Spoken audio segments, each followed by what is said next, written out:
Do you think it's better to follow your passion or better to follow your talent? Well, You should be able to read with comprehension, speak with expression, write with influence, and listen with discernment. How would you go about accomplishing each of those things or learning each of those skills? How did you overcome the common fear of inexperience to really begin to believe in what you sold? Now we'll get into our thoughts on key topics and takeaways from having listened to the interview with Alan multiple times. And at the end, we'll each share our 3 biggest takeaways. So one of the first things that Alan talks about is long-term planning versus short-term planning. I like the idea personally of having some kind of dream or vision for where we want to end up eventually, even in 25 or 30 years. However, he makes a good point. You can't predict what the future is going to look like in 25 or 30 years. And you should really focus on 1 year. What did you do in your professional life and career in terms of planning and strategy and thinking about the future? Alan's also not saying don't daydream and have a vision. He's just saying don't waste your time trying to figure out what you're going to be doing in 5 years. If you need to do what you need to do in year 1, you're good to go. And I totally ascribe to that. I never wrote a business plan. I just had my dream, and I actually took it down to day, week, month, quarter, and year. That was my entire focus. Another thing he talks about, the first sale being to yourself. That seems so common sense and straightforward, but I've never thought about it that way up until hearing him say it and reading it in $1 Million Consulting. And that stuck out to me as a great mindset. But to get there, you have to overcome the fear of not having experience or not being familiar with a certain thing. How did you overcome the common fear of inexperience to really begin to believe in what you sold? I was really fortunate in the first 2 weeks of my investment wholesaling career. I met 2 incredible gentlemen that said to me, number 1, don't ever look or act like you need the business. And the first gentleman was in New Jersey, and his name was Lou Arno, and I still thank him. I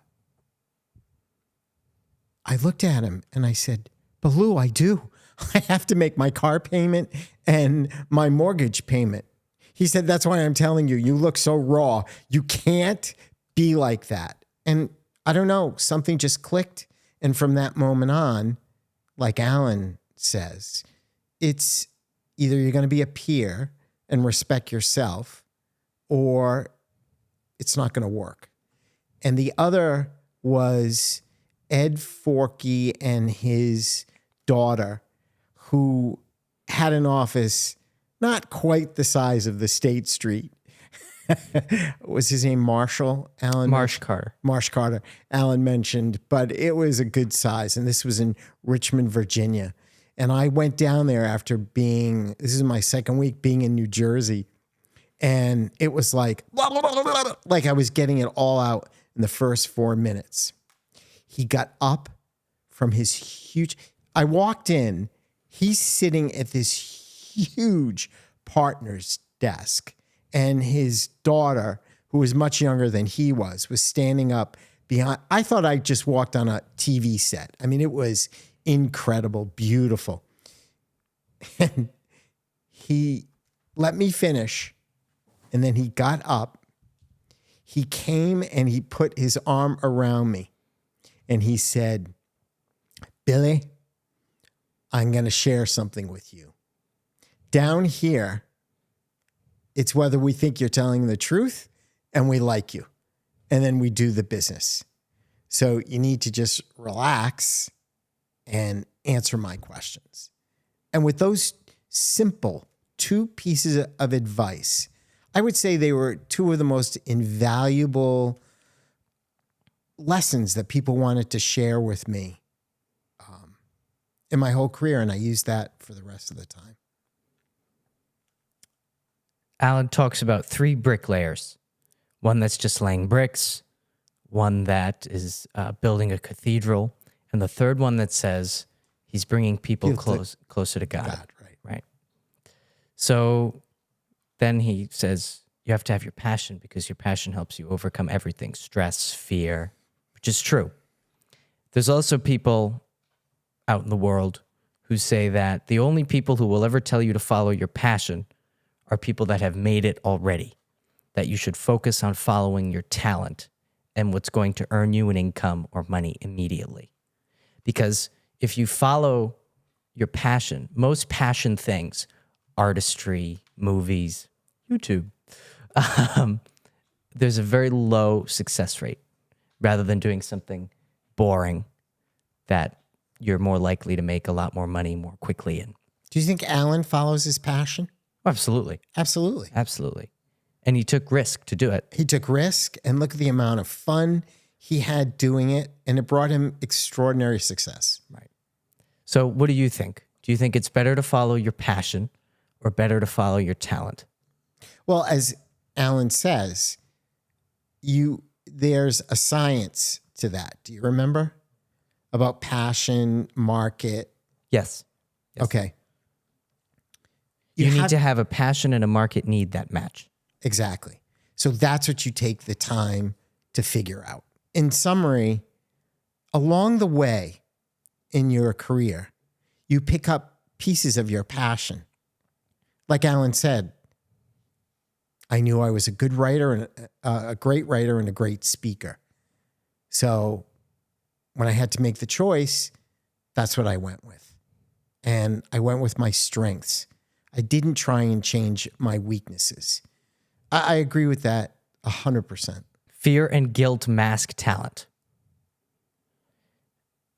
Alan said you have to put and that's all about ego, and you have to put your ego in the cargo ship and keep it out of the wind. How do you do that practically? Because we all have an ego, and when people say not nice things or we fail publicly, it hurts. So what does it take to power through that and to not be afraid of that? Self-esteem and taking the time.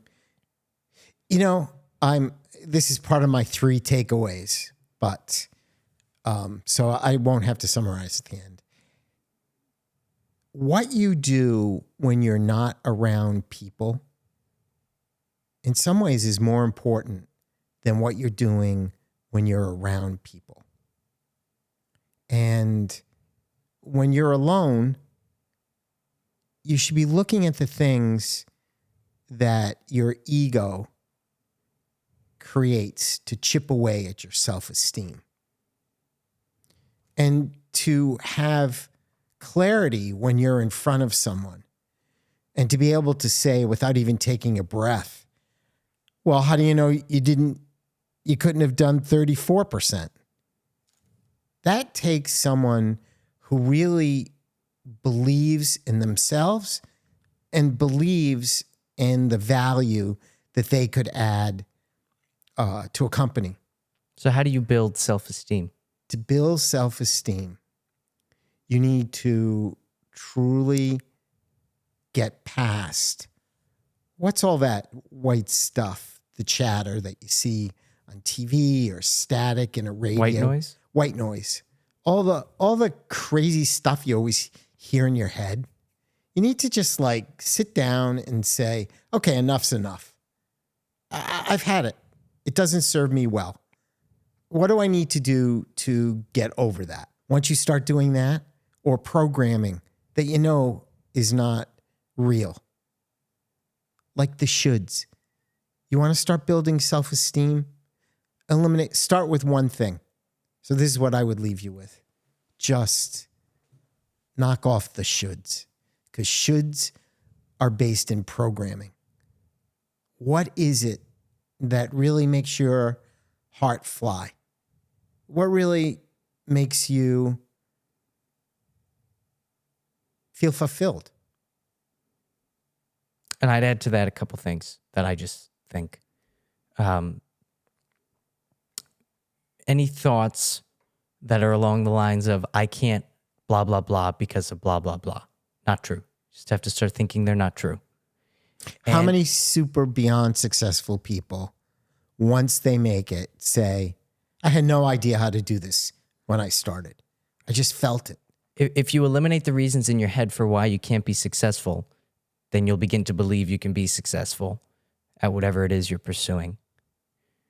And obviously having some level of accomplishment in other fields also helps with your self-esteem, whether that's martial arts or bocce ball, whatever it is. Exactly. The self-esteem part is personal. Right. Don't focus on people who can say no but can't say yes. This is great. How many times do you go back and forth with people who can only say no? We all do it. I do it a lot. But the question is, how do you get them to give you the person who can say yes without being the type of person that goes, let me speak to your boss, please, and making them feel less than or small? Exactly what Alan said. Who's the guy that has the fiduciary responsibility around solving that problem? So your job is to ask the questions that can get that information from your contact. Do you understand? Right. I will also add that in my profession, even if someone didn't provide me with firsthand business, I treated them exactly the same way I did with people who did provide me the business. And it was utterly amazing how many referrals I received from people who weren't doing my business. So always remember that. Especially what your great-grandfather used to say. You've heard this a million times, but I'll just say it again. You treat the doorman the exact same way you treat the CEO. And that all goes from self-esteem and self-respect. Right. You don't feel the need to belittle the doorman. You don't. If you feel respectful for yourself, you don't feel the need to belittle anyone. And it's all like positive. But when you're by yourself, you got to work on that. A lot of what Alan was talking about is that everything is about how much you believe in yourself. Right. So if I didn't believe in myself, Right. What is the best way to begin to learn to believe in yourself?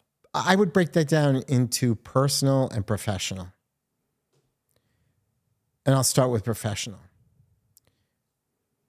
My whole life, I never had an empty inbox because my responsibilities were always above my pay grade and my ability, knowledge to do something. And I used to daydream when I was really young and starting out that I wish I could just have an empty inbox. But later on in life, I realized that's not who I am. I realized that the minute something became bureaucratic or day-to-day to me, it was no longer fulfilling. If I was not developing the skills to do what I needed to do, I found it way too boring just to do it. It wasn't feeding my desire to learn and excel. Here are a couple more takeaways. You build on strengths. You don't correct weakness. Touched on that earlier. You need That's to great. ask questions to the people who are closest to the problem. You only get application on the job. You should be able to read with comprehension, speak with expression, write with influence, and listen with discernment. How would you go about accomplishing each of those things or learning each of those skills? Say each one. Read with comprehension. Be totally focused. And if you're not, get up, walk away, and come back. And do that as many times as it takes you to have maximum comprehension. Speak with expression. Exactly. If you're not believing in yourself and what you're selling, I always used to say, I'm not good enough to sell something I don't believe in. So I had to change the investment product that I was selling each time when I no longer believed it was the best for the investors. Listen with discernment. Ultimately, you're making the final evaluation. So trust your gut. Listen to everything at 100%. But then you go with what feels right. Couple more takeaways. The world will try to do everything to make you into someone else. Don't be a part of the crowd, and don't let the world push your buttons. You deal with irrational people by walking away and realizing that you don't need to win the argument. And nothing is really as important as living every day to the fullest. There are so many more great takeaways from our conversation with Alan. They will be linked to a public Google Doc in the description below where you can see our full notes. So we'll wrap up with, I'll start with my 3 takeaways and then you can say yours. Does that sound good? Yeah. Okay. So first one, for me, the biggest one of my big problems. Procrastination is a kind of fear. How is that practical? Whenever I've realized, and I'm pretty aware of when I'm procrastinating, I think in my head, what are you afraid of? Why are you afraid of it? You shouldn't be afraid of it. Get back to work. And that's helped immensely. 2, Alan is a reductionist. I overcomplicate everything. As those who are keen-eared will hear Alan mention to me, you're making this way too complicated. So I need to not be so complicated and really think about that. Because also in another conversation with a previous guest, the co-founder of Johnny Rockets, when we were talking about Shaquille O'Neal and Tim Gannon and all these very successful people, he said they're all simplify. They all simplify. And the third thing is you need to have options. Never offer people a take it or leave it. Always give options for everything. And that was really valuable for me to keep in mind too. For some reason, when Alan says stuff, it sticks. But anyway, okay. Why? Because he says it with conviction. And he knows it works. Right. He's proven with his career that it works. Right. What are your big 3? In order to have that conviction and the extraordinary abilities he has, it starts with listening. Alan is an incredible listener. He's not just hearing you, he's internalizing it. And if you go back and look at the show, he answers the questions in the clearest, simplest way. And it sticks. Think of everything that you've retained listening from Alan's show. So that would be the first. The second is you deserve it. That's why you charge on value and not on time. So in order to charge on value, how do you need to feel about yourself? You got to start with the value you bring to the table. And you can't be squeamish about it. You're there. You're going to do the best job. And always wanting to do the best job was like my mantra. And I think that's what helps you to be a reductionist, because there's only so many hours in a day. And you don't have the luxury of being on this tangent or that tangent or thinking about all the nonsense or the drama. You just go in, and that's one of the beauties of a consultant. They're at arm's length with what's going on, and it gives you a clarity when you walk into a company to see it. I used to be able to tell just by what the receptionist was like, what the company's attitude is, how happy the people that work there were, and whether it was going to fit with my personality. One more. what is your message to the world? When you're alone, you need to spend time thinking about that. What's the value that you're bringing to humanity? How can you make your mark? And if you put all of this together, you're able to almost accomplish anything, and people will listen to you. If you're wishy-washy, or like Alan was saying, if I said, well, maybe it was between 28 and 30, no. How do you know you didn't do 34%?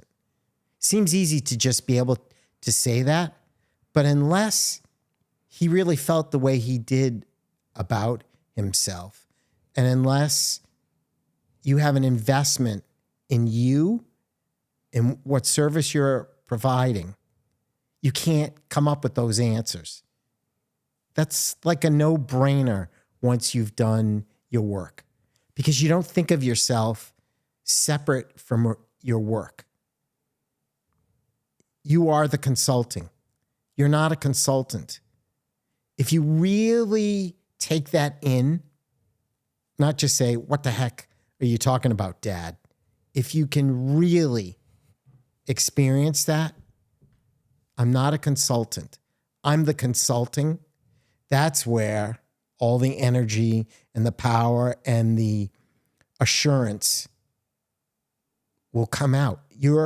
It's not what you say. It's more about what you project. And you just said it. When Alan says things, you really feel it because he really believes it. And he's not going with the people who don't share that belief. He's going with the people who can pick up on what he's projecting, not just in his words, but his energy, and want to grab it and run with it. Awesome. Thank you very much for sharing all that with me, for sitting down to do this.